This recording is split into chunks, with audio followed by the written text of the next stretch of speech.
Hey fam, we are still on Married at First Sight Season 2, The Reunion. Palesa, Tshepo and Pearl. I blocked him. We're not talking. Yeah, I'm not childish. I mean, we can be civil. I'm at peace. But if you want to take it there, let's go. Very, very irritated. Every single day, I'm seen as this cold-hearted, narcissistic, manipulative, abusive person.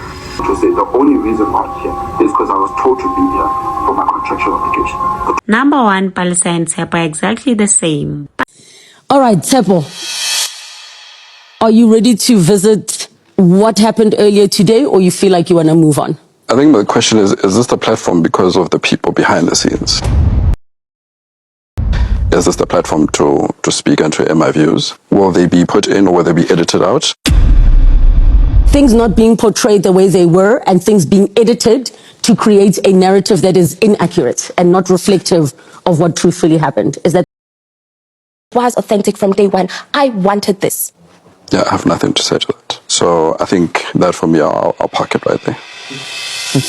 I'm a bit perplexed by his response. I am beyond perplexed. Oh, load shedding, I'm refusing. Because we kind of did speak about the importance of this platform. what are you able to share with us? What is the outcome of that conversation? Yeah, there were, I think, 3 premises that really stood out. I didn't know that setting boundaries for myself would be a case of being abusive in any kind of What form. is setting boundaries? To say that I'm not going to allow you to come and try and use me in this particular instance.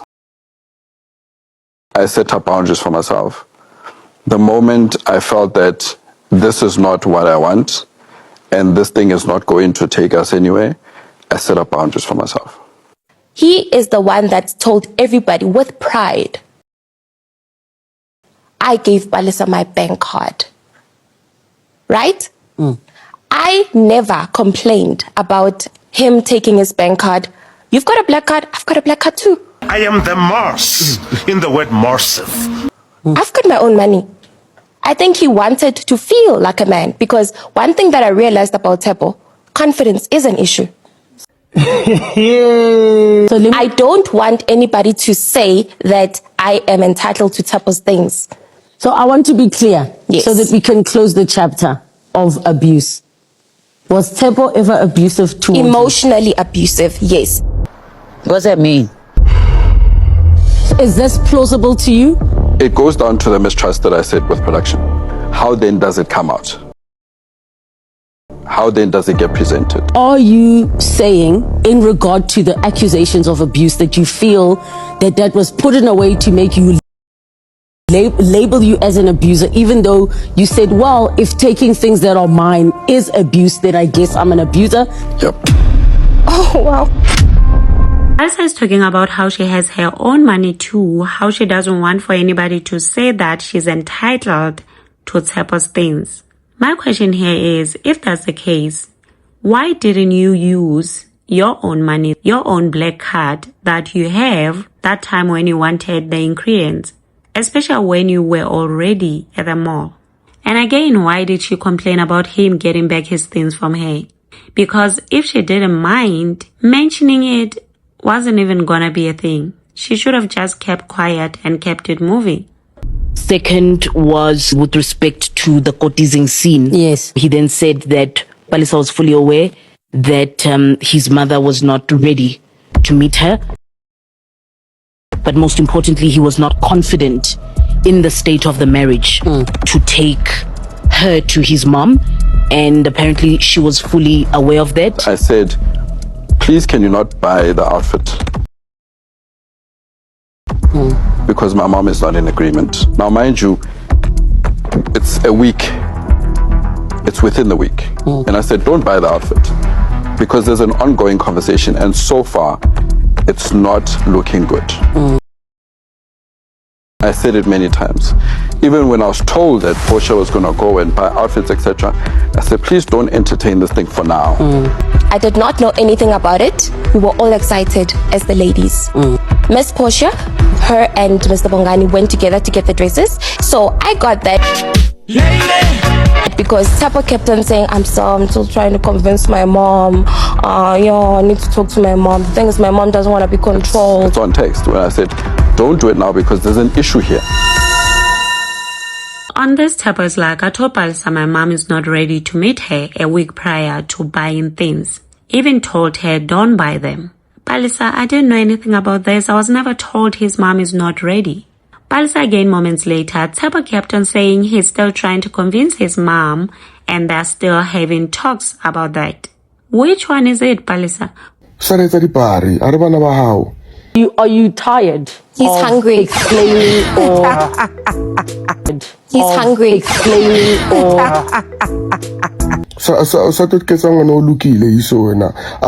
at all.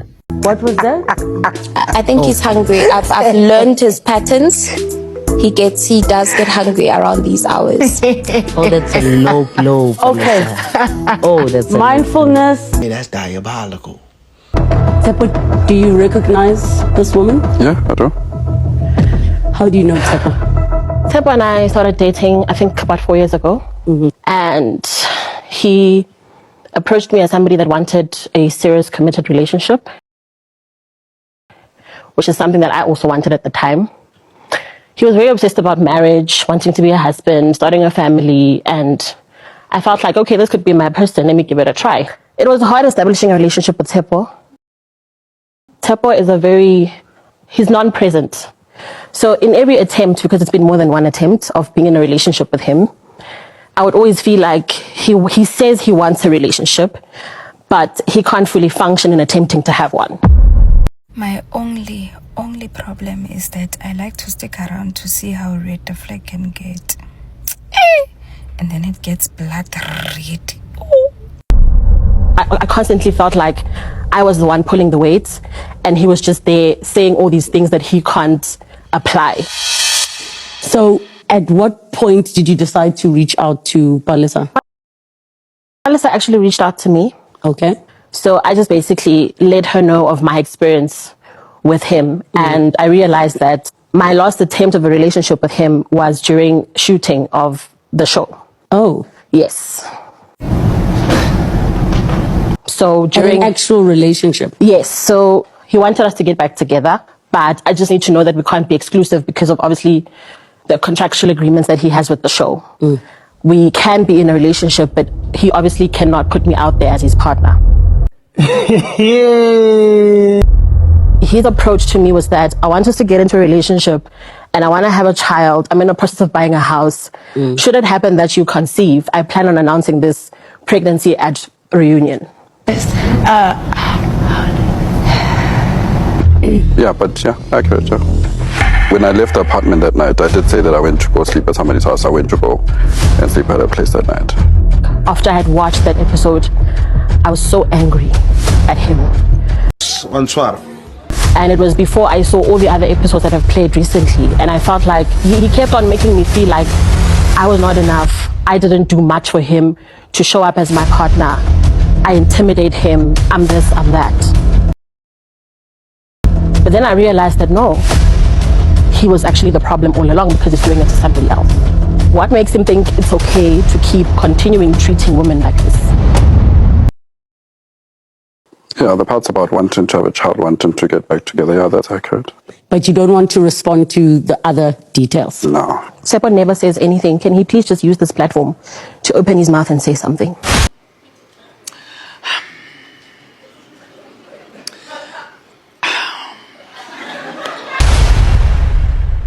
For the 4 years that I've known Tshepo, this is always the response I've always gotten from him. When you confront him about issues, he doesn't have a response. When you speak to him about things and hold him accountable, he never has a response. When you ask him, why do you treat me like this? He doesn't have anything to say, but he continues to do whatever the hell he wants to do. I would appreciate to hear what exactly my problem is. Because I know for a fact, again, I'll say it. I did right by that guy. Wait a minute, is it normal behavior that Palesa went digging in Tshepo's past, while Tshepo on the other side didn't bother with hers? He didn't bother even to talk to her ex-husband. to maybe get intel on the kind of person Palesa is. But Palesa went in. She went all FBI on him, okay? She called his workplace. She approached his hookups and exes. Like, wow. Make it make sense to me. Why was she acting like FBI? She did body shame him on a public platform and nobody cared to call her out. That was never addressed at all. That was evil behavior, let me just say that. First of all, Pearl is gorgeous, okay?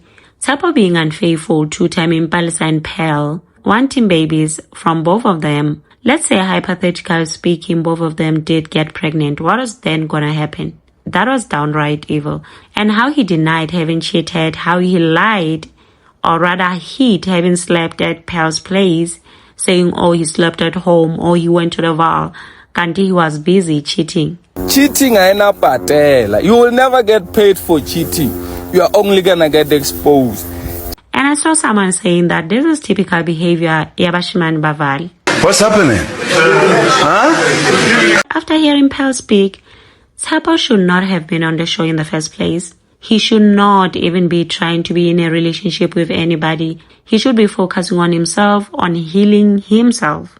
So, in my opinion, he should really stay away from relationships. Because if he doesn't, he's gonna go on bleeding on other people for as long as he's given a chance. And in this moment, I was holding my breath, hoping he'd apologize, at least maybe to Pearl.